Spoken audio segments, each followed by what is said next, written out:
If you concentrate solely on your career, you can get a long way in your career.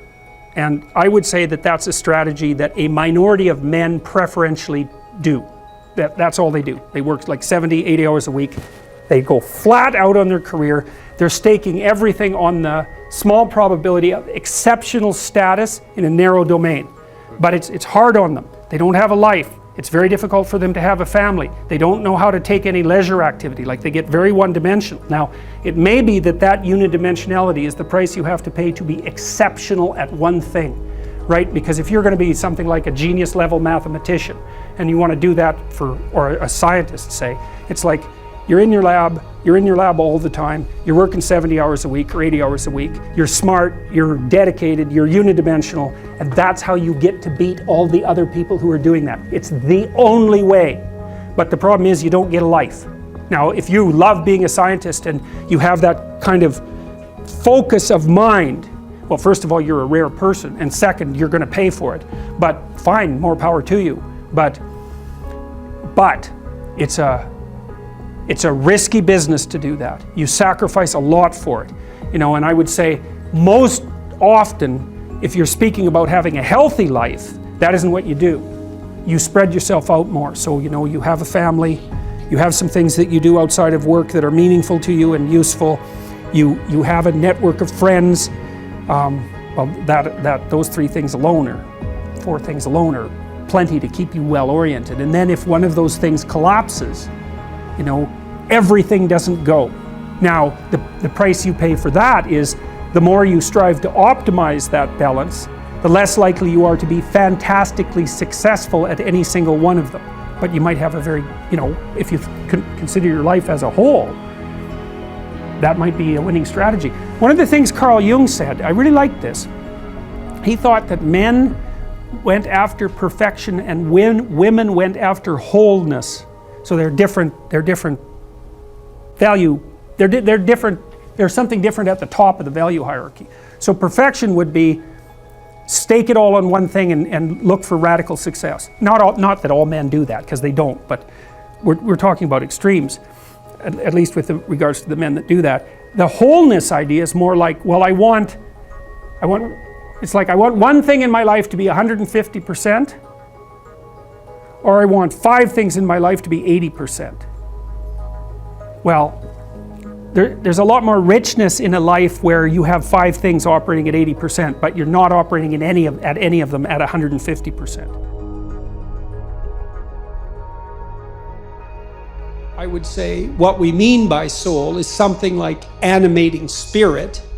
And you might say, well, what's a spirit? And well, that's actually rather easy to answer. So when a child of 4 is playing house, let's say when a child of 4 is playing house, she acts out the role of the mother. But acting out, that's a strange thing, right? Because she doesn't literally duplicate in her actions or her perceptions in the game what she observed her mother literally doing. So for example, she didn't go into her mother's bedroom when her mother awoke and watched her turn her head in a particular way to awaken and count the number of blinks so that she could mimic that in her play.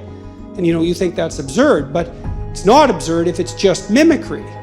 It's not. It's unbelievably sophisticated.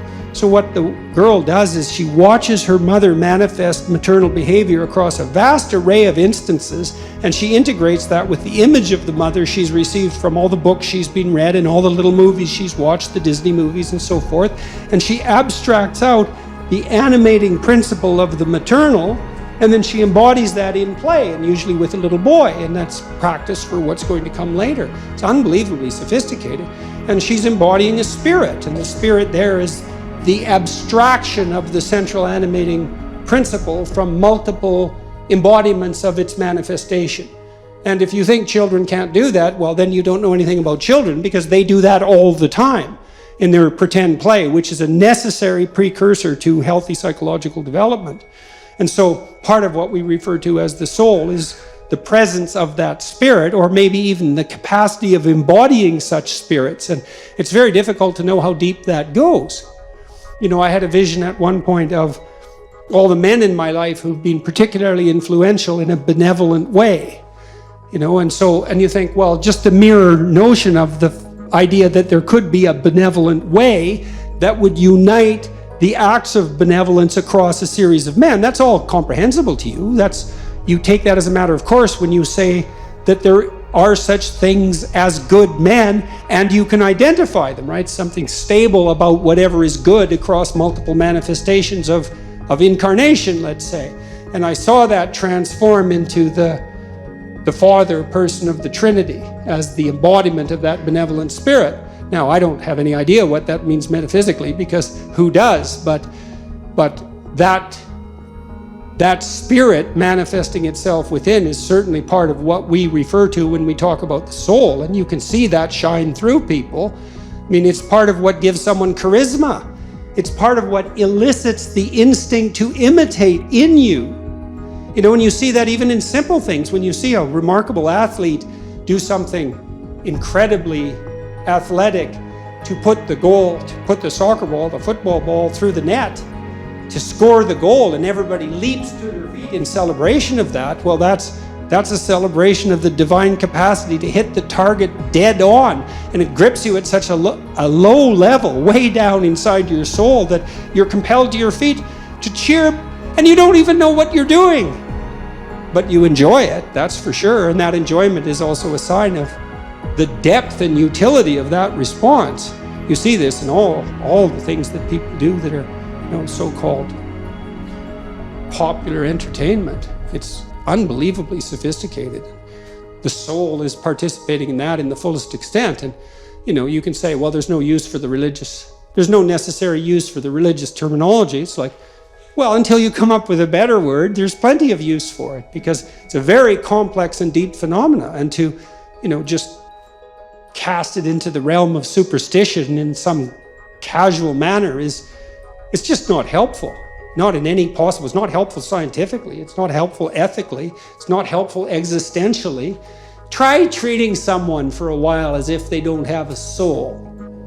Just really, I mean it. Just, treat them like a deterministic machine, if that's your belief. Really act it out. You'll be like the most hated person in town in about 15 minutes. Well, I mean, what do you make of practical evidence like that? I mean, you interact with people as if they're free souls capable of choosing between good and evil. That's what you do all the time. And maybe you can addle yourself out of that by some ridiculous rationalist ideology, but that just means you're kind of a gabbling fool, and it's just going to make you trip over things you don't even notice in all of your social interactions. I don't care how you think philosophically or ideologically, you bloody well know that what I just said is true. So, and that's true even when you're interacting with an infant or a small child. It's true when you're dealing with someone who's elderly and virtually incapacitated in every way. You still see that divine spark, for lack of a better term, and we do lack a better term, by the way. You see that everywhere if your eyes are open and if you're willing to see it, and to the degree that you're responsive to that, then your actions are guided by love and your words are guided by truth.